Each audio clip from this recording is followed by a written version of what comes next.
آج نکاح اتنا مشکل ہو گیا، غریب طبقے کا تو ذکر چھوڑ دیجیے آپ، جو مڈل کلاس ہے، جو درمیانی طبقہ ہے، ان کو نیند نہیں آتی رات میں، اس فکر میں کہ بچیوں کے ہاتھ کس طرح سے پیلے کریں، جبکہ ہمیں سب کو ساتھ لے کے چلنا چاہیے۔ تم جس نبی کا کلمہ پڑھتے ہو، ہم آپ جن سے بے پناہ محبت کرتے ہیں، کاش ان کے فرامین کو عملی جامہ پہنایا ہوتا تو آج ہزاروں لاکھوں بچیوں کی جوانیاں ڈھل نہیں رہی ہوتی۔ ہمیں آپ کو اندازہ نہیں ہے کہ کہاں تک حالات بگڑ چکے ہیں۔ آئے دن اخبارات کی زینت بنتی رہتی ہیں ایسی خبریں کہ فلاں جگہ ایک مسلم بچی غیر مسلم کے ساتھ فرار ہو گئی۔ اخبارات میں نہیں پڑھتے ہیں؟ اس کی ایک وجہ شادیوں میں تاخیر ہونا بھی ہے، اور شادیوں کا مہنگا ہونا بھی ہے، موبائل کا استعمال ہونا، غیر محفوظ غیر سیکیور کوچنگ سینٹر میں جانا، بغیر کسی محرم، بغیر کسی گھر کے بڑے کے بازار میں گھومنے جانا، شاپنگ کرنے جانا، بغیر کسی بڑے کے ذمہ دار کے، یا عورت ہی ہو چاہے گھر کی ذمہ دار ہو۔ ابھی رامپور کے پاس، اور رامپور کی نہیں، آپ سنبل میں بھی اگر آپ اخبارات دیکھیں اور رپورٹس اٹھائیں تھانوں کی، تو ایسی بہت سی بچیاں ہیں جو غیر مسلموں کے ساتھ فرار ہو چکی ہیں جی، اور ہم لوگ دن بدن شادی کو مہنگا کر رہے ہیں۔ جس پہ ذرا سے پیسے آگے پجامے سے باہر ہے، اسے پتہ ہی نہیں ہے کہ کس طرف جا رہے ہیں۔ ارے حضور نے جو ہمیں دین دیا، بیٹیوں کا حق رکھا، اس کو صحیح انداز سے نافذ کر دو، نکاح کرو، آسان، بس بات ختم۔ اس سے زیادہ ہم کر رہے ہیں، اس سے زیادہ، اور اس میں بھی خلوص نہیں ہے، ناک اونچا کرنا مقصد ہے۔ یعنی جو دے بھی رہے ہیں تو وہ اس لیے نہیں کہ داماد کا اور دھی کا بھلا ہو جائے، نہیں، سماج میں نام اونچا ہو جائے۔ بے شک حق ہے۔ جب تم بیٹوں کو دیتے ہو کیا تو نمائش کرتے ہو کیا؟ میں دنیا والوں سے پوچھتا ہوں، بیٹوں کو سب کچھ دیتے ہو، نمائش کر کے دیتے ہو کیا؟ تو بیٹیوں کی نمائش کیوں کر رہے ہو؟ تو ادھر ادھر کی نہ بات کر، یہ بتا قافلہ لوٹا ہے کیوں؟ مجھے رہزنوں سے گلا نہیں، تیری رہبری کا سوال ہے۔ دیکھو میں تقریر بہت دیر کر بھی سکتا ہوں، کرتا بھی ہوں الحمدللہ، مگر میں یہ سوچ رہا ہوں کہ اپنے علاقے میں کم از کم یہ شروعات ہو کہ بھئی ہم شادی کو آسان کریں گے۔ جو آدمی بغیر مطالبے کے تیری بیٹی سے آج نکاح نہیں کر رہا ہے، وہ کل کو تیرا خون نہیں چوسے گا، اس کی کیا گارنٹی ہے بھئی؟ کیا بات ہے واہ۔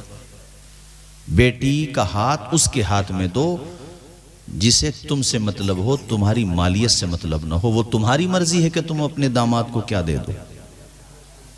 یہ نہیں ہے کہ نکاح کے ٹائم پہ مہر کا نمبر آیا تو مہر اتنا کیوں رکھ دیا، اتنا کیوں رکھ دیا؟ جب تو گاڑی مانگ رہا تھا تب نہیں پوچھا تو نے کہ گاڑی کیوں مانگ رہا ہے؟ ارے وہ اپنی بیٹی کو کل کائنات دے دے یار، مطالبہ کیوں کرتا ہے، زبان کیوں کھولتا ہے؟ کسی کے دینے سے بھلا نہیں ہوتا ہے یار، خدا کے دینے سے بھلا ہوتا ہے۔ وہ ساری زمین بھی نام کر دے، اگر تیری قسمت اچھی نہیں ہے بیچ کے کھا جائے گا۔ وہ کچھ بھی نہ دے، صرف بیٹی تیرے ہاتھ میں تھما دے، مالک اس کے نصیب سے تجھے دونوں جہان میں مالا مال کر دے گا۔ اور بیٹیاں تنہا نہیں آتی ہیں، نصیب لے کر کے آتی ہیں۔ کسی کی بیٹی ایسی نہیں کہ اپنا نصیب باپ کے گھر چھوڑ کے آئے۔ جب اللہ کے پیغمبر نے فرما دیا کہ نکاح کے ذریعے رزق تلاش کرو، یہ حدیث ابھی میرے مطالعے میں آئی، حضور فرماتے ہیں نکاح کے ذریعے رزق تلاش کرو۔ نکاح کے ذریعے رزق تلاش کرنے کا مطلب کیا ہے؟ حالانکہ نکاح ہونے کے بعد تو خرچہ بڑھ گیا، بیوی کا خرچہ، اس کے کھانے پینے کا خرچہ، پہننے کا خرچہ، اس کے روزگار کا خرچہ، اس کی رشتہ داریوں میں جانے کا خرچہ، اور شادی بیاہ دیگر رسومات کے اخراجات ہیں۔ تو پھر رزق تلاش کرنے کا مطلب کیا ہے؟ اس کا صاف مطلب یہ ہے کہ رزق تم جب نکاح کرو گے، اب تک تو تمہاری اکیلی قسمت تھی، اب تمہارے ساتھ تمہاری بیوی کی بھی قسمت ہو جائے گی، اور ایک اور ایک 11 ہو جاتے ہیں۔ جب اس کا ساتھ تمہیں ملے گا اور اس کے ساتھ کا نصیب، اس کے ساتھ جو اس کی قسمت کا ستارہ ہے، وہ ستارہ بھی تیرے ستارے کے ساتھ مل کے چمکے گا، تو دن دوگنے رات چوگنے والا معاملہ ہو جائے گا۔ بے شک حق ہے، سبحان اللہ سبحان اللہ، حق ہے حضرت۔ پنچایتیں کرو اور کاسٹ بھی زیادہ مت دیکھو، بیٹیوں کی عمریں ڈھل رہی ہیں تو شادی کرو، سیدھی سیدھی بات ہے، ماں باپ کی مرضی سے۔ کفو کا مسئلہ بھی زیر نظر ہے میرے، ماں باپ کی دونوں پارٹی کی مرضی سے۔ اسلام میں کا اتنا ہے کہ ایک دوسرے کا تعارف، بس قرآن نے جو کہا اس سے اوپر زیادہ مت سوچو، قرآن نص قطعی ہوتا ہے۔ اللہ کہتا ہے ہم نے تمہارے قبیلے اور تمہارے جو شاخیں، اس کا مقصد یہ ہے تاکہ تم پہچانے جاؤ۔ اس کے بعد اللہ کہتا ہے ان اکرمکم عند اللہ اتقاکم، لیکن اللہ کے نزدیک عزت والا اور سب سے زیادہ بلند وہی ہے جو تم میں پرہیزگار ہے۔ یہاں برادری کا ذکر ہی نہیں ہے، تو جب برادری کا ذکر نہیں ہے تو اس کو آپ عرف عام کے اعتبار سے ہے، میں مانتا ہوں، لیکن اگر رشتوں میں پرابلم ہے، رشتوں میں پریشانی آ رہی ہے، تو پھر جہاں بھی ہو اپنے دینی بھائی کے ہاتھ میں اپنی بیٹی کا ہاتھ دے دو، بے شک ایمان و عقیدہ سلامت ہے۔ بس یہ چاہتا ہوں میں۔ میرے ساتھیوں، میرے عرض کرنے کا مقصد یہ ہے کہ نکاح کو جتنا بھی ہو آسان بنا لو، یہ آج وقت کی سب سے بڑی ضرورت ہے۔ بے شک سب سے زیادہ ضروری یہ ہے کہ نکاح کو آپ آسان کرو۔ حضور نے آسان کر دیا نکاح، ہم نے کیوں مشکل بنایا بھئی نکاح کو؟ یہ بتاؤ۔ کہنے لگے صاحب تم تو بیٹیوں کے حق کے خلاف ہو۔ میں بیٹیوں کے حق کے خلاف نہیں ہوں، یہ نکاح مہنگے ہو گئے اس لیے بیٹیوں کے حق بھی مارے گئے۔ بات ہے، حق ہے۔ جن علاقوں میں سادگی کے ساتھ شادیاں ہوتی ہیں وہاں بیٹیوں کے حقوق بھی دے دیے جاتے ہیں۔ اب وہ رسم ایسی بنا دی آپ نے کہ وہ رسم ادا کرے یا بیٹی کا حق دے؟ بیٹی کا حق ہے۔ بتاؤ میری بات غلط ہو تو اونچا بولو ذرا آپ۔ اسلام کا طریقہ سادگی پسند ہے اسلام کو، اور باقی رہی بات لینے دینے کی اور ناموری کرنے کی، تو میاں ان باتوں سے گھر نہیں آباد ہوتے۔ ہم نے وہ گھر بگڑتے ہوئے دیکھے ہیں جن کے شادی کے بڑے شہرے تھے، بس میری شادی کا نام اونچا ہو، میری مونچھ لمبی ہو، اور میرا جو ہے کرتے پہ مکھی بھی نہ بیٹھے، کلا پیسہ ہو جیسے پلاسٹک پہن لیا۔ یہ مقصد تھا جن کا، جنہوں نے بندوقوں کی نال پہ رکھ کے 10-10 ہزار کی گڈیاں چھوڑ دی۔ وہ لوگ بھی میرے مشاہدے میں ہیں، مگر یارو بعد میں کورٹ کچہریوں کے نمبر آئے، جھگڑے ہو گئے۔ دوسری طرف جنہوں نے اللہ کے پیغمبر کی سنت کو سنت سمجھ کر کے ادا کیا، گھر پہ شادی کا موقع آیا تو نبی کا جلسہ سجایا، اللہ اکبر، سادگی کے ساتھ انہوں نے شادی کا اہتمام کیا۔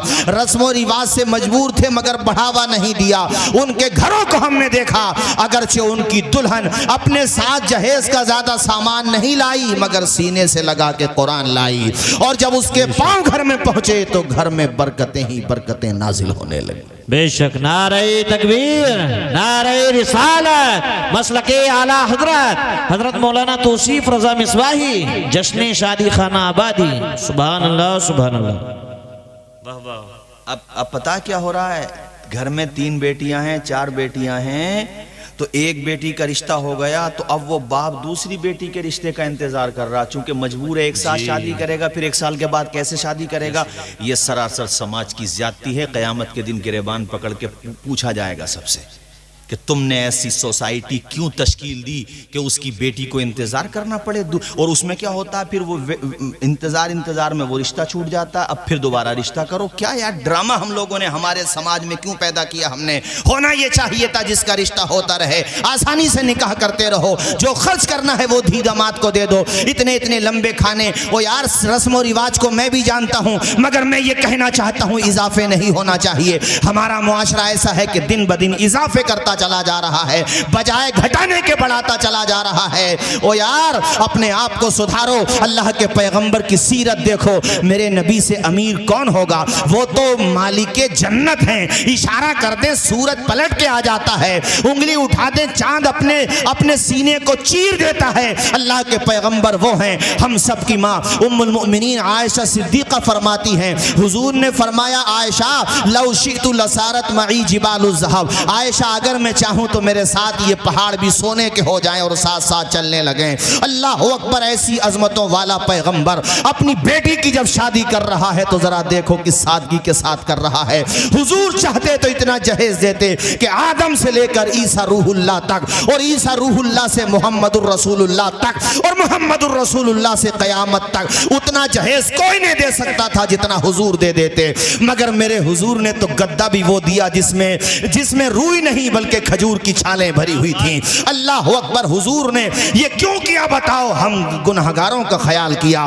شرعی حقوق کا لحاظ کرو اور بے جا رسموں سے پرہیز کرو, تمہارا معاشرہ خود بخود اچھا ہو جائے گا. نکاح کو جتنا ہو سکے آسان کرنے کی کوشش کرو, اسی میں سماج کی بھلائی ہے. یہ نہیں کہ میں صرف اپنا بھلا سوچوں, اپنے تیروں کا, اپنے چچیروں کا, اپنے ممیرے پھپیروں کا.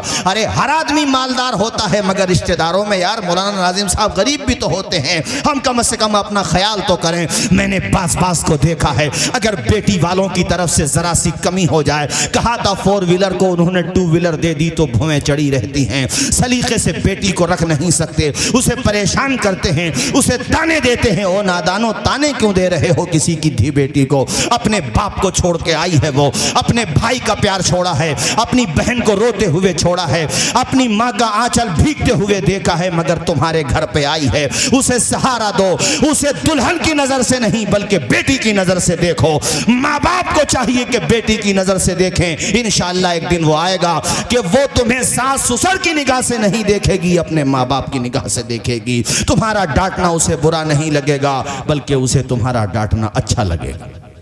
بے شک بے شک. بولو ذرا زور سے بولو. بہت میں جانتا ہوں کیسز فرضی بھی بہت بنتے ہیں, جہیز کے معاملے میں فرضی کیسز بھی بنتے ہیں, مگر کچھ سچے بھی ہوتے ہیں. سب فرضی نہیں ہوتے, کچھ سچے بھی ہوتے ہیں. اور جو فرضی کیسز بناتے ہیں انہیں بھی اللہ سے ڈرنا چاہیے.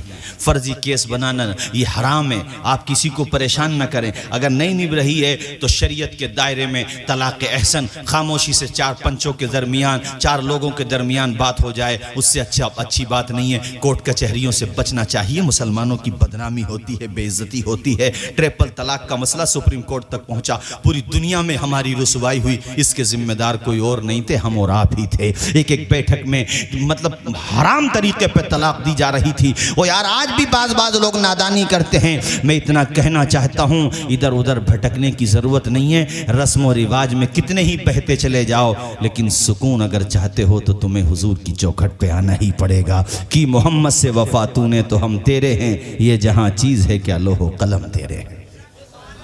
بے شک بے شک. حضور کی چوکھٹ کے علاوہ سکون نہیں ملے گا. ورنہ بتاؤ مولانا ناظم صاحب, لوگ جہیز میں ٹرک بھی دے دیں, بعد میں جھگڑا بعض جگہ ہو جاتا ہے. ہوتا ہے کہ نہیں؟ اور بعض بیٹے والوں کے تو دماغ ہو رہے ہیں اس ٹائم. اڈانی کا بھی کیا دماغ ہوگا جو بیٹے والوں کا ہے. بعض ہے ایسے مچھڑ بنا گھومے پھر رہا. اس کو وہاں ناظم صاحب نے پکڑ لیا کہ بیٹے کا رشتہ دیکھ لو. بولے حضرت ابھی نہیں, ابھی مہنگائی کم ہے نا, وہ GST کی وجہ سے اور لاک ڈاؤن آ گیا تھا, تو کب کرو گے شادی؟ وہ ذہن میں یہ ہے نا کہ ابھی تو وہ شفٹ چل رہی ہے, شادی تب کریں گے جب بلڈوزر چلے گا. تو بلڈوزر تو ویسے ہی چل رہا ہے یار. مطلب نیت کتنی خراب ہے. اور یار اپنی خوشی سے وہ کچھ بھی دے, تو نیت میں لالچ کیوں رکھتا ہے؟ اللہ تعالیٰ تیرے ہاتھ پاؤں سلامت رکھیں. تجھے تیرا نصیب کوئی چھین تھوڑی سکتا ہے, تجھ سے تیرا نصیب. اونچا بولو, اونچا بولو. بے شک. دو جہاں میں کام آئے جو ایسا کوئی کام کیجئے. دو جہاں میں کام آئے جو, جیسا پہنا تھا ویسے کر دو سلمان بھائی. دو جہاں میں کام آئے جو ایسا کوئی کام کیجئے. دو جہاں میں کام آئے جو ایسا کوئی کام کیجئے. زندگی کا ایک ایک پل مصطفیٰ کے نام کیجئے. زندگی کا ایک ایک پل مصطفیٰ کے نام کیجئے. واہ واہ سبحان اللہ. مصطفیٰ کے, اونچا بولیے, مصطفیٰ کے نام کیجئے. اللہ اللہ. وہ کتنا پیارا زمانہ تھا. وہ لوگ غریب ہوتے تھے, دولت نہیں ہوتی تھی, سرمایہ نہیں ہوتا تھا, مگر رشتوں میں محبت ہوتی تھی. بھائی اپنی بہن کے گھر پہ بھی جاتا تھا, بہن اپنے بھائی کے گھر پہ آتی تھی. آج مجھے کہنا نہیں چاہیے مگر میں دیکھ رہا ہوں بھائیوں کو دوستوں کے پاس جانے کا ٹائم ہے, تعلقات نبھانے کا ٹائم ہے, مگر اپنی غریب بہن کے گھر پہ جانے کا ٹائم نہیں, اپنی پھوپھیوں کے گھر پہ جانے کا وقت نہیں رہا. خالہوں کے گھر پہ جانے کا ٹائم نہیں. وہ یار رشتوں کو نبھانا چاہیے, رشتوں میں پیار ہونا چاہیے, محبت ہونا چاہیے. دور تو وہی اچھا تھا جو گزر کے چلا گیا. اس زمانے میں اگرچہ یہ لائٹیں نہیں تھی, لوگ روغن سے چراغ جلاتے تھے, میں نے مانا لینٹر نہیں تھا, لکڑیوں کی چھتوں کے نیچے رہتے تھے, میں سمجھتا ہوں فرش نہیں ہوتا تھا, مگر یار وہ دور بڑا اچھا ہوتا تھا. اس زمانے میں تھمس اپ تو نہیں پی جاتی تھی, مٹھا پیا جاتا تھا, مگر دلوں میں رس ہوا کرتا تھا محبت کا. بھائی بہن کے گھر جاتا تھا تو بہن خوشی سے جھوم جاتی تھی, بھانجے بھی خوش ہوتے تھے. آج تو حالت یہ ہے کہ بعض بھائیوں کو اپنی بہنوں کے گھر گئے ہوئے کئی سال ہو جاتے ہیں یار, بغیر ضرورت کے یا بغیر کسی فنکشن کے اپنے بہنوں کے گھر پہ نہیں جاتے, پھوپھیوں کے گھروں پہ نہیں جاتے. رشتوں میں محبت پیدا کرو, حضور سے سیکھو کہ رشتے کیسے نبھائے جاتے ہیں. اللہ اکبر. اور ایک بات اور سنتے چلو, یہاں پر میں آپ کو بتانا چاہتا ہوں, کسی کی دھی بیٹی تمہارے گھر میں آ جائے تو یہ سمجھ لو کہ اب اس کا یہی گھر ہے, اور وہ دھی بیٹی بھی گھر پہ کوئی بات ہو, کھٹپٹ ہو جائے تو جا کر کے اپنے میکے میں پوری کہانی نہ سنائے, صبر کا دامن تھامے, فاطمہ زہرا کی سیرت کو اپنائے. کتنے گھر میں فاقے ہو جاتے, مگر فاطمہ زہرا اللہ اللہ اپنے ہاتھوں سے گھر کا کام کرتی تھی. فاطمہ زہرا اپنے ہاتھوں سے گھر کی چکی چلاتی تھی. فاطمہ زہرا آئے لوگوں, یہ شہنشاہ کونوں مکان کی بیٹی ہیں, اشارے ابرو پہ چاند گردش کرتا ہے ان کے والد گرامی کے. آئے لوگوں, مگر پھر بھی عاجزی اور انکساری کا عالم یہ, فرش پہ آرام فرما ہو جاتی ہیں وہ فاطمہ زہرا. تہجد کی نمازیں جن کی قضا نہیں ہوتی تھی, اوابین و اشراق بھی پڑھا کرتی تھی. اللہ اللہ, ایسی عظمتوں والی خاتون, جنتی عورتوں کی سردار حضرت فاطمہ زہرا. مگر دنیا کی ساری عورتوں کو تبلیغ کی, دنیا کی ساری عورتوں کو پیغام دے دیا کہ شوہر کے گھر پہ کبھی تنگ دستی ہو جائے تو صبر کا دامن کبھی ہاتھوں سے نہیں چھوڑنا چاہیے. بے شک حق ہے, واہ واہ, زندہ باد زندہ باد. گھر میں ہو جاتا ہے کبھی کبھی جی, ایسا ہو جاتا ہے کسی مہینے میں شوہر کو سیلری نہیں ملی, ہماری مائیں بہنیں بیٹیوں تک آواز جا رہی ہو تو سنیں سب. ایسا ہو جاتا ہے گھر میں کبھی کبھی قرضہ ہے, تو کسی کی شادی ہے, رشتہ داری میں کہیں پہ کوئی فنکشن ہے, یا عید بقرعید کا تہوار ہے, تو نہیں بنے نئے کپڑے, تو زبان پہ حرف شکایت نہیں لاؤ, حضرت فاطمہ زہرا کا طریقہ اپناؤ. بے شک. اور شوہر شام کو کام کر کے یا جس وقت بھی باہر سے کام کر کے تھکا ہارا آیا ہے, مسکرا کر کے اس کا استقبال کرو, اس کا دل بڑھ جائے گا. چونکہ وہ بھی محنت کرتا ہے, کماتا ہے, کوشش کرتا ہے. رشتوں میں مٹھاس ہونا چاہیے. اور اس طرح سے میں شوہروں سے بھی کہوں گا کہ تم بھی چھوٹی چھوٹی باتوں پہ مار پیٹ مت کرو, گالی گلوچ مت کرو, رشتوں کو نبھانے کی کوشش کرو. بیویوں میں کچھ خوبیاں ہیں تو کچھ خامیاں بھی ہوں گی. بائیں پسلی سے پیدا ہے عورت, اگر زیادہ سیدھی کرو گے تو خود بھی ٹوٹ جاؤ گے, اسے بھی توڑ بیٹھو گے. بتاؤ بھی زور سے بولو, اسے تو محبت ہی سمجھا سکتے ہو, ورنہ تم نے اس کی ہڈی توڑی, دیوان جی تمہاری توڑ دیں گے. ارے بولو یار, بولتے کیوں نہیں ہو اللہ کے بندو. جیسا کھاتے ہو ویسا اپنی بیوی کو کھلاؤ, جیسا پہنتے ہو ویسا اپنی بیوی کو پہناؤ. آپس میں لڑو نہیں, محبت سے رہو. گھر میں چھوٹی موٹی بات ہو جاتی ہے, اس کو نظر انداز کرو, محبت سے رشتہ نبھانے کی کوشش کرو. آئے لوگوں, وہ کتنے عظیم لوگ ہوتے تھے, سبحان اللہ, کتنے بلند پایا لوگ ہوتے تھے. ہمارے پیارے نبی کی یہ حدیث بھی اس موقع پہ سنتے چلو. حضور کہتے ہیں شادی 4 وجہوں کی بنیاد پہ کی جاتی ہے, مگر تم دین کو ترجیح دیا کرو. یہ بھی نہیں کہ صرف مال دیکھا, نہ لڑکی دیکھی, نہ اس کی سیرت دیکھی, نہ ان کا پریوار دیکھا, وہ کیسے لوگ ہیں کیا ہیں. صرف مال دیکھ لیا تو اس مال کا بھی کیا کرو گے. پہلے سیرت دیکھو, مال بھی ہو تو سبحان اللہ, نہ بھی ہو تب بھی سبحان اللہ, مگر اس کی سیرت اچھا ہونا چاہیے. ورنہ دیکھا یہ گیا ہے کہ صرف مال دیکھا تو مال بھی نہ ملا, ساتھ میں وبال اور مل گیا. کوٹ کچہریاں ہوتی ہیں. میں تو مولانا ذوالفقار صاحب پنچایتوں میں بھی چلا جاتا ہوں, ہمارے علاقے کے لوگ بلا کے لے جاتے ہیں. سلمان پوچھو مت, پنچایتوں میں جا کے اندازہ ہوا کہ بس کیا ذکر کروں میں تم سے, لڑائی کی کوئی جڑ بنیاد تھوڑی ہوتی ہے. اب پھر بعد میں اس لیے میں نے کہا, اور یہ جو آج کام یہاں پر ہو رہا ماشاءاللہ ہوتے ہی اپنے علاقے میں, یہ بہت اچھا رواج ہے, اس کے بھی کئی فائدے ہوتے ہیں. جی بے شک. بعض جگہ ڈی جے بھی ہوتے ہیں, ابھی بھی اپنے ٹکے فتح پور میں بھی. ارے یہ تو تعجب کی بات ہے. ہمارے تو مولانا ناظم صاحب قبلہ ہماری طرف جاتے ہیں ماشاءاللہ کافی جاتے ہیں, شاید ہی ہزاروں میں کسی ایک جگہ, وہ بھی دھوکے سے, ورنہ ہمارے وہاں تو نکاح بھی نہیں پڑھاتے. تو ایسے لوگوں سے پڑھائی سے کیا فائدہ ہوا؟ پڑھے لکھے نیل بیٹا نیل. آپ کی جہاں تاریخ الحمدللہ ہمارے وہاں تو ڈاکٹر ہوں, انجینئر ہوں, دینیات پڑھے ہوئے ہوں, عصری تعلیم ہو, سب جگہ یا تو کچھ نہیں ہوگا, اور ہوگا تو حضور کا جلسہ ہوگا. بے شک. اس کے فائدے بتاؤں تمہیں میں؟ دیکھو میں آیا, میں نے یہ دعا کی, کروں گا بھی. مولانا ناظم صاحب قبلہ خطاب کریں گے, انہوں نے بھی یہ دعا کی, اور آئندہ آخر میں بھی دعا ہوگی کہ یا اللہ ہونے والی شادی میں برکت عطا فرما. اہل اسٹیج دعا کر رہے ہیں, آپ لوگ آمین کہہ رہے ہیں, آپ بھی دعا میں شامل ہیں. آمین بھی دعا ہے, زور سے بولو آمین بھی دعا ہے. یہ تو ہو گئے آمین کہنے والے وہ جو ہمیں نظر آ رہے ہیں, اور وہ جو اللہ کے کرم سے ہمیں امید ہے فرشتے آتے ہیں وہ جو آمین کہہ رہے ہیں. چلو تھوڑی دیر کے لیے مان لو ہماری قبول نہ ہوئی, مگر کیا پتا کس کی آمین قبول ہو گئی. حق ہے. تو اگر شادی میں کوئی انہونی ہونے والی ہوگی, کوئی پریشانی آنے والی ہوگی, تو اس دعا کی برکت سے کیا وہ دور نہیں ہو جائے گی انشاءاللہ میرے رب نے چاہا تو. یہ فائدہ ہوا. اور دوسری طرف ناچنا, وہ بھی ڈیجوں کے آگے, اور وہ بھی ریچوں کی طرح, گدھوں کی طرح, یہ آج مسلمانوں کا کام ہے.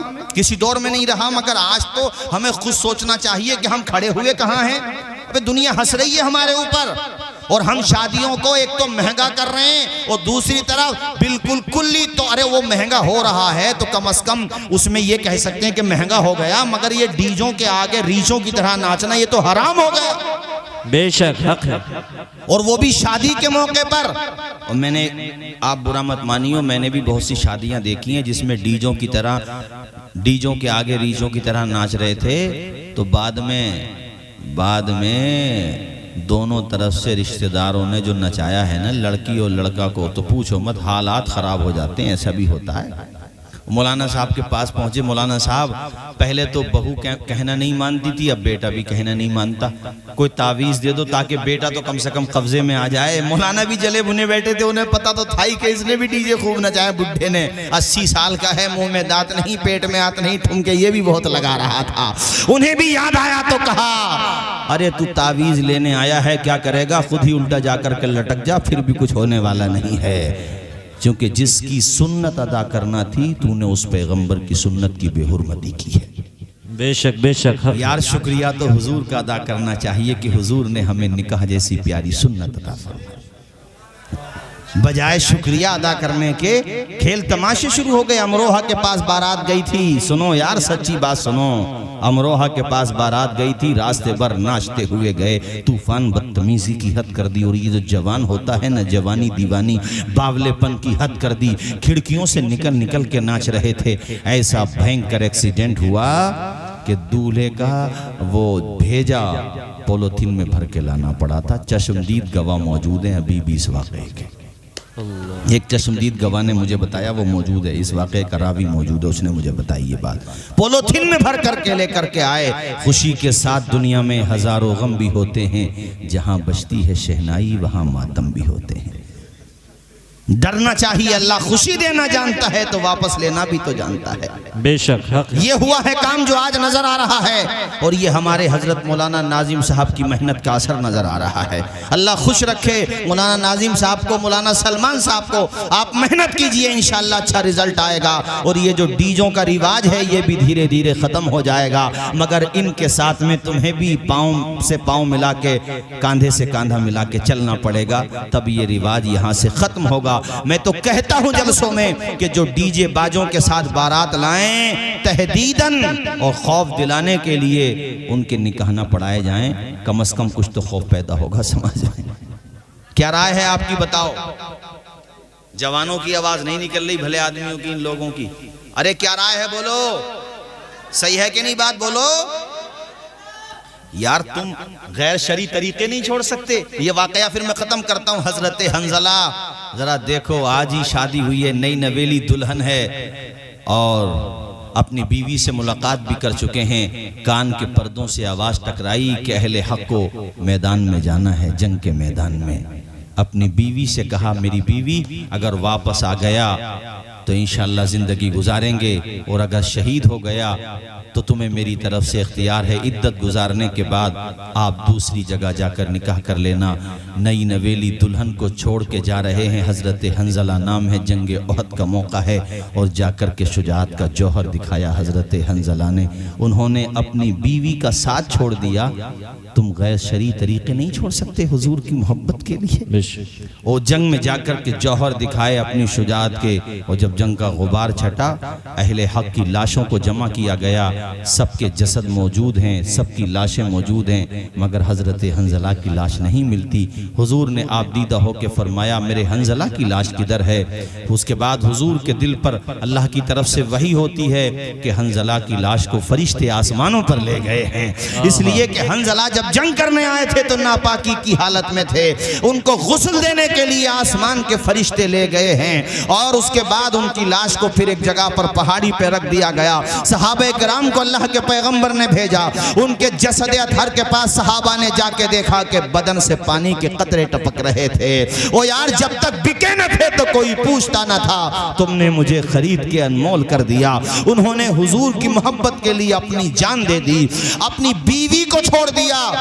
آپ کم از کم شیطانی کاموں کو چھوڑ دو، اتنا ہی ہو جائے، اپنے آپ کو نیک بنا لو، اچھا بنا لو، ورنہ یاد رکھو اگر آپ غیر شرعی طریقے اپناؤ گے، ناچ گانے کا پروگرام کرو گے، ڈی جے باجوں کا پروگرام کرو گے، تو دماغ کے پردے کھول کر کے سنو میرے ساتھیو، عزت دینے والی ذات بھی اللہ کی ذات ہے، مگر وہ جب چاہے تو ذلت کے گڑھے میں ڈال دیتا ہے۔ اس سے ڈرنا چاہیے، اس سے خوف کرنا چاہیے، اور اسی سے دعا کرنا چاہیے۔ نادان کو اس بات کا بالکل نہیں پتا، وَتُعِزُّ مَن تَشَاءُ وَتُذِلُّ مَن تَشَاءُ۔ اللہ کے حضور یہ ہوتا ہے فیصلہ، وَتُعِزُّ مَن تَشَاءُ وَتُذِلُّ مَن تَشَاءُ۔ بنجر زمین پہ پھولوں کی چادر بچھائے، وہ پتھر کو موم کو پتھر بنائے، وہ میں چاہتا ہوں میرے ساتھ آپ بھی پڑھیں، بنجر زمین پہ پھولوں کی چادر بچھائے، وہ پتھر کو موم کو پتھر بنائے، وہ اس کی رضا سے زہر بھی بن جاتا ہے دوا، وَتُعِزُّ مَن تَشَاءُ۔ پڑھیں سارے لوگ، وَتُعِزُّ مَن تَشَاءُ وَتُذِلُّ مَن تَشَاءُ۔ نادان کو اس بات کا بالکل نہیں پتا، وَتُعِزُّ مَن تَشَاءُ وَتُذِلُّ مَن تَشَاءُ۔ شداد نے بنوائی جو جنت زمین پر، خوش تھا کہ اب جھکے گی خدائی میرے در پر، خود ہی نہ دیکھ پایا وہ دنیا سے چل بسا، وَتُعِزُّ مَن تَشَاءُ ذل من تشاء۔ جھوٹی نوازشات کی بارش فضول ہے، ہم کو ذلیل کرنے کی سازش فضول ہے، اپنا قدم قدم پہ نگہبان ہے خدا، وَتُعِزُّ مَن تَشَاءُ وَتُذِلُّ مَن تَشَاءُ۔ اللہ اللہ، میرا مالک تمہیں موقع دے، گھر پہ خوشی کا موقع آئے، بچوں کا جواب ہوا، شادی کا موقع آیا، اپنی پیشانی خدا کی بارگاہ میں جھکا لو، اپنے گھروں پہ حضور کا جلسہ سجا لو، میرے نبی کے میلاد کا پروگرام کر لو، اللہ رسول کے ذکر کی محفلیں سجا لو، چونکہ جہاں اللہ رسول کا ذکر ہوتا ہے وہاں رحمتوں کا نزول ہوتا ہے، اور اللہ کی بارگاہ میں پیشانی جھکا کر کے باپ بھی کہے، اور باپ کا بیٹا جس کی بارات جا رہی ہے وہ بھی کہے، ماں بھی کہے، گھر والے بھی کہیں کہ یا اللہ تو اگر خوشی کا موقع نہ دیتا تو میرے گھر میں خوشی کہاں سے آ جاتی، یا اللہ خوشیاں دینے والا تو ہے، میرے گھر میں مسرتوں کا موقع عطا فرمانے والا تو ہے، اس لیے ذکر تیرا ہی ہوگا۔ اے لوگو، اور جو لڑکا کل کو دولہا بننا ہے، اور بھی حضرات جن کی شادی ہونا ہے، جب بھی ہونا ہے، وہ یار تیرا پیشانی پہ ماشاءاللہ ماشاءاللہ سہرا سجتا ہے وہ کتنا نادان ہوتا ہے، اسی طرح سے وہ لڑکی جو دلہن بنتی ہے وہ کتنی نادان ہوتی ہے کہ سب رشتہ داروں سے تو ملاقات ہو گئی، سارے کام ہو رہے ہیں، مگر اس خدا کی عبادت تم بھول گئے شادی والے دن جس نے تمہیں خوشی کا موقع عطا کیا تھا۔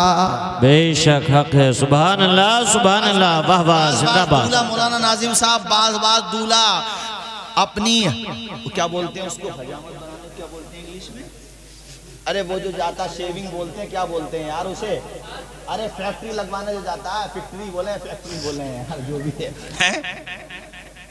اس میں ہزاروں روپے دے کر کے آیا، بیوٹی پارلر کہہ لو یار، بیوٹی پارلر میں وہ ہزاروں روپے دے کر کے آیا، بتاؤ ہزاروں روپے دے کر کے آیا، وہ نادان تو کاشی ہزاروں روپے محلے کے کسی یتیم بچے کو اس طرح سے دے دیتا کہ سیدھے ہاتھ سے دیتا، بائیں ہاتھ کو پتہ بھی نہ چلتا، وہ غریب بچہ مسکرا کر کے تجھے دعائیں دے دیتا۔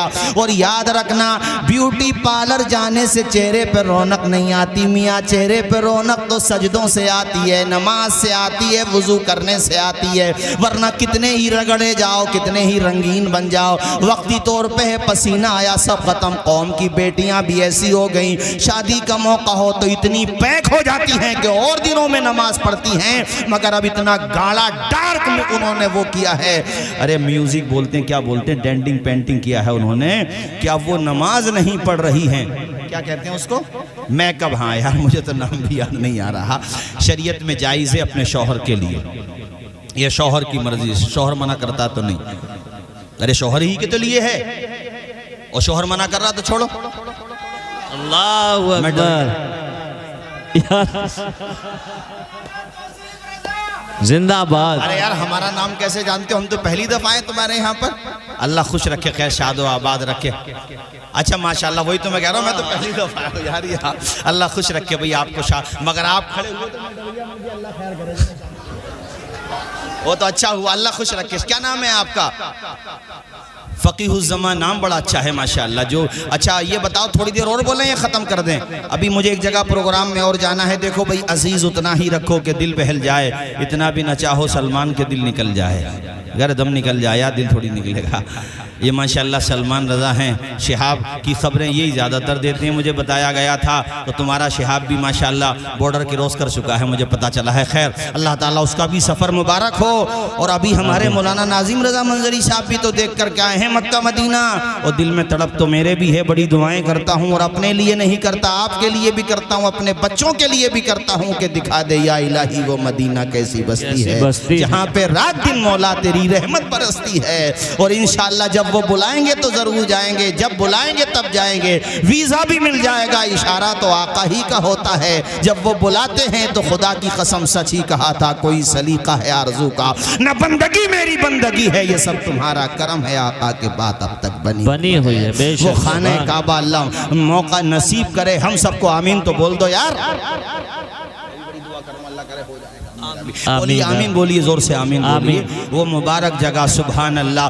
مدت سے میں ان ہاتھوں سے کرتا ہوں دعائیں، مدت سے میں ان ہاتھوں سے کرتا ہوں دعائیں، ان ہاتھوں میں اب جالی سنہری وہ تھما دے، آنکھیں مجھے دی ہے تو مدینہ، پڑھی آمین بھی بولتے رہیے اور پڑھتے بھی رہیے، آنکھیں مجھے دی ہے تو مدینہ بھی دکھا دے، سننے کی جو قوت مجھے بخشی ہے خداوند، سننے کی جو قوت مجھے بخشی ہے خداوند، پھر مسجد نبوی کی اذانیں بھی سنا دے، پھر مسجد نبوی کی اذانیں بھی سنا دے، پھر مسجد نبوی کی اذانیں بھی سنا دے،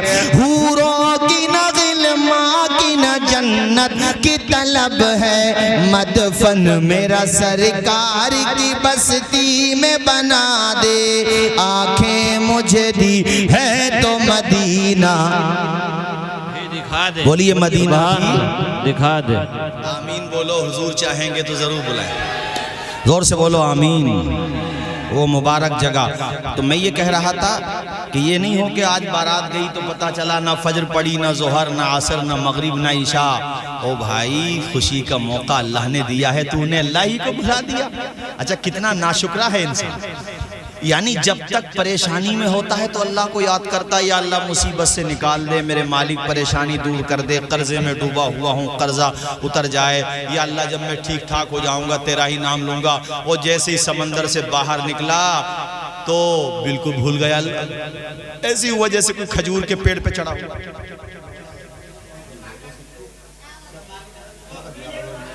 تم کیا تھا؟ ارے دیوار ادھر دیکھو، میری طرف دیکھو. یہ سنبل سے آیا ہوں میں، سنبل کے سنو، اس لیے چونکہ مکھیالیہ ہم ہی ہیں تمہارے، اگرچہ بہجوئی پہنچ گیا ہے، ضلع تو ہم ہی ہیں. ادھر دیکھو، ہماری طرف دیکھو، ہماری طرف. اسے آگے کو بلا لو. چلیے کوئی بات نہیں، کلمہ پڑھیں لا الہ الا اللہ محمد رسول اللہ. ہاں چلو 10-15 منٹ کی بات ہو رہا ہے. چلو وہاں سلمان صاحب آ جاؤ، کوئی بات نہیں ہے. کلمہ پڑھیں لا الہ الا اللہ محمد رسول اللہ صلی اللہ علیہ وسلم. مطلب اللہ نے، بولو خوشی کا موقع کس نے دیا؟ زور سے بولو. جو عقیدہ ہے وہ بولو کس نے دیا؟ اے جوانو تم بھی بولو کس نے دیا خوشی کا موقع؟ اللہ. تو بتاؤ تمہاری شادی ہے، دلہن سے بھی کہہ رہا ہوں، دولہا سے بھی کہہ رہا ہوں، اور تم نے نہ ظہر پڑھی، نہ عصر پڑھی، نہ مغرب. انہوں نے تو اس لیے نہیں پڑھی کہ وہ اگر وضو بنائیں گی تو ظاہر سی بات ہے یہ جو پینٹنگ ہوئی ہے یہ اتر جائے گی. حالانکہ اس پینٹنگ سے وہ نور نہیں آ سکتا چہرے پہ جو سجدوں سے آئے گا، جو نماز سے آئے گا. اور تم نے کیوں چھوڑ دی بھئی نماز؟ کا فرصت ہی نہیں ملی. دنیا کے کاروبار سے مہلت نہیں تمہیں، مومن ہو اور نماز کی فرصت نہیں تمہیں. تم تو پیشانی جھکاتے رب کی بارگاہ میں. اور ایسے موقع پر ایک شکایت اور آتی ہے مولانا ذوالفقار صاحب، سب کی دعوت کری ہے بھئیے نے، مگر محلے کی مسجد کے امام کو بھولے بیٹھا ہے. جس کے پیچھے نماز پڑھتا ہے اسے بھلائے بیٹھا ہے. وہ تو امام صاحب شادی کے بعد ملے تو امام صاحب بولے یار تم نے دعوت ہی نہیں کی. تو بولے مولانا بالکل دھیان ہی نہ رہا تمہارا. امام صاحب کی دعوت کا دھیان نہیں رہا، صرف تیجے کھلاؤ گے مولانا لوگوں کو. 10واں 20واں غم کے موقع پہ بلا رہے ہو. ارے اپنے اماموں کو بھی بلاؤ، اور جو مدرسے میں بچے پڑھتے ہیں ان کو بھی بلاؤ. بلکہ پہلی جو محفل کھانے کی ہو اس میں انہی کو کھلاؤ. فاتحہ بھی دلاؤ، برکت کی فاتحہ، بسم اللہ شریف آیتیں پڑھی جائیں گی. اور جب فاتحہ کا کھانا ملایا جائے گا، چونکہ وہ قرآن پڑھا ہوا ہے نا ان پہ، اس لیے یقین رکھو کہ انشاءاللہ اس میں برکتوں کا نزول ہو جائے گا. ہو سکتا ہے بعض لوگوں کو اس پہ وہم ہو کہ یار برکت کیسے ہوگی؟ تم بسم اللہ شریف پڑھتے ہو، کیوں پڑھتے ہو؟ تاکہ کھانے میں برکت ہو جائے. تو اب بسم اللہ کے ساتھ سورہ فاتحہ بھی پڑھی جا رہی ہے، سورہ اخلاص بھی پڑھی جا رہی ہے، سورہ معوذتین بھی پڑھی جا رہی ہیں. معوذتین جو سورتیں ہیں یہ بلاؤں کو بھگائیں گی، اور سورہ فاتحہ رحمتوں کو لائیں گی. اللہ اکبر گھر میں، اور وہ کھانے میں برکت ہوگی. اور سب سے پہلی محفل میں مہمانان رسول کو کھلاؤ، اور کہہ دو بھئی ہمارے مہمان، لڑکی والوں کے مہمان بعد میں کھائیں گے، رسول اللہ کے مہمان پہلے کھائیں گے. اگر کھانا کم بھی ہوگا تو انشاءاللہ ان کے قدموں کی برکت سے کھانے میں برکتیں ہو جائیں. بے شک حق ہے. سبحان اللہ سبحان اللہ. یہ ایسا نہیں ہے کہ میں جوش محبت میں یا غلو میں کوئی بات اپنی طرف سے ایڈ کر رہا ہوں. یہ دیکھ چکا ہوں کئی مرتبہ کئی دعوتوں میں کہ جہاں عزت کے ساتھ حضور کے مدرسے میں پڑھنے والے بچوں کو کھلایا گیا. بھئی مدرسہ رسول اللہ کا گھر ہے کہ نہیں؟ بولو. نہیں بولو گے زور سے؟ کتنے بچے پڑھ رہے ہیں وہاں سلمان صاحب؟ ابھی 90 کے قریب ہیں. انشاءاللہ اللہ نے چاہا ٹکیا فتح پور کے لوگ آپ کا ساتھ دیں گے تو بچے 90 نہیں بلکہ 190 ہو جائیں گے انشاءاللہ. پڑھا لو بچوں کو. دیکھو آپ کتنے بھی پڑھا لینا، ساری تعلیم اپنی جگہ ہے، مگر جب تمہارا جنازہ رکھا ہوا ہوگا نا تو دعائے جنازہ پڑھ کے امامت کا فریضہ وہی انجام دے سکتا ہے جس نے مدرسے میں جا کے مولانا صاحب کے پاس پڑھا ہوگا. بے شک.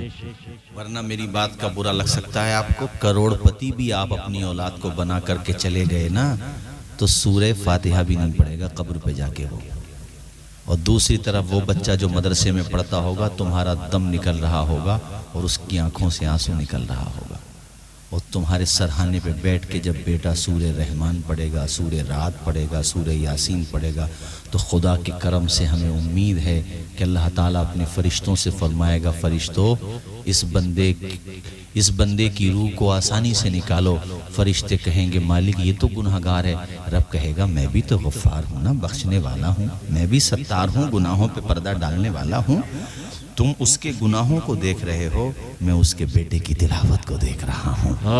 اس لیے پڑھا لو بچوں کو، اتنا تو پڑھا لو جو دعائے جنازہ یاد ہو جائے، نماز یاد ہو جائے، ناظرہ خواں ہو جائیں، اتنا تو پڑھ لیں کہ کم سے کم انہیں مسلمان ہونے کا پتہ چل جائے۔ ورنہ بعض کے پاس دولت تو بہت ہے مگر اسے یہ نہیں پتا کہ نماز میں فرائض کتنے ہیں، شرائط کتنے ہیں، واجبات کتنے ہیں، سنن کتنے ہیں، مستحبات کتنے ہیں۔ یہ تو بہت گاڑی اور باریک بات ہو گئی، اسے تو یہ بھی نہیں پتا کہ غسل میں فرائض کتنے ہیں۔ اور یار، اور غسل کے فرائض کا تمہیں علم نہیں، اور اسلامی نہج پہ تم اگر نہیں نہاؤ گے، سمندروں میں نہاتے نہاتے ڈوب کے مر جاؤ، پاک نہیں ہوگے، چونکہ ہر چیز کا ایک طریقہ ہوتا ہے۔ تم کتنا ہی اچھا کارڈ بنا لو، سونے کا بنا لو، لیکن فنگر پرنٹس نہیں دو گے تو آدھار کارڈ نہیں بن سکتا۔ ایک سسٹم ہوتا ہے، اور جب تک گورنمنٹ کی اس کے اوپر مہر لگی نہیں ہو تو آپ ویلڈ نہیں ہیں، آپ انلیگل ہی مانے جائیں گے۔ ایسے ہی نہانے میں آپ نہاتے نہاتے ڈوب جاؤ، لیکن جب تک شریعت کا طریقہ نہیں اپناؤ گے پاک نہیں مانے جاؤ گے۔ بے شک۔ اس لیے میں نے کہا بچوں کو اتنا تو پڑھا لو۔ آج میں دیکھ رہا ہوں کہ مدارس میں، مکاتب میں لوگ بچوں کو بھیجتے ہوئے، حالانکہ فری میں، اور 10 20 50 40 یا 100 200 روپے کی فیس بھی تو کیا فیس ہے؟ انگلش میڈیم میں تو ہم ہزاروں کی فیس دیتے ہیں، 500 روپے بس والے کو دے رہے ہیں، اور 500 فیس، اس کے علاوہ بعض جگہ 1000۔ ٹھیک ہے، وہ بھی پڑھاؤ، وہ بھی اپنی جگہ ضروری ہے، مگر وہ اگر ضروری ہے تو یہ مدرسوں میں جانا اس سے زیادہ ضروری ہے، چونکہ اس کا تعلق معاشیات سے ہے اور اس کا تعلق دونوں سے ہے۔ انشاءاللہ معاش بھی سلامت رہے گا اور آخرت بھی سلامت رہے گی۔ بے شک۔ کافی وقت ہو گیا اور میں نے کافی گفتگو کی۔ ہمارے محترم حضرت مولانا ناظم صاحب قبلہ کا بھی خطاب ہونا ہے، انشاءاللہ پھر کبھی آئیں گے، سنیں گے، سنائیں گے، آپ کی ہم سنیں گے اور ہماری آپ سنیں گے۔ چمن رہے گا، پھول کھلیں گے، زندگی رہی تو انشاءاللہ پھر ملیں گے۔ میں نے جو باتیں کہیں، کوئی بات میری زبان سے غلط نکلی ہو، میں بھی کلمہ پڑھتا ہوں، میرے ساتھ آپ بھی پڑھیں، لا الہ الا اللہ، زور سے پڑھیں، لا الہ الا اللہ محمد الرسول اللہ صلی اللہ علیہ وسلم۔